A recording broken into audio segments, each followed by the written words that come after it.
On the House Oversight Committee released some of sex offender Jeffrey Epstein's emails referencing President Trump. In a 2011 email, Epstein referred to Donald Trump as the, quote, dog that hasn't barked, and told his former companion, Ghislaine Maxwell, that an alleged victim had spent hours at his house with Trump. The head Democrat on the committee says the emails raised questions about a White House cover-up of the Epstein files. But Republicans in the White House say Democrats are trying to create a fake narrative to slander the president. Trump has denied any wrongdoing and any knowledge of Epstein's crimes.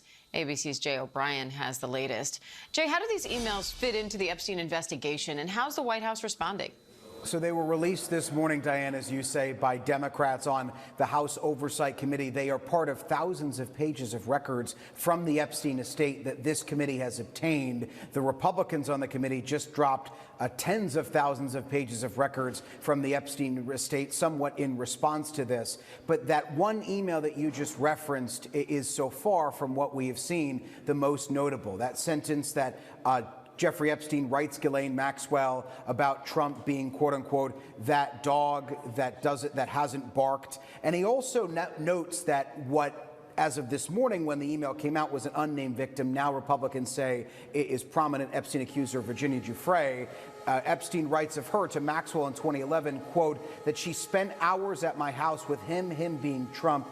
He has never once been mentioned. Then Ghislaine Maxwell responds, quote, I have been thinking about that. All of that to say, this comes after, remember, Ghislaine Maxwell testified this summer in a closed-door deposition that was recorded with Deputy Attorney General Todd Blanche, the president's former lawyer, that she never witnessed Trump do anything inappropriate. There is this now exchange with Epstein where she references some prior knowledge, at least of Epstein, of Trump having interacted with his victims in the past. Questionable prison transfer.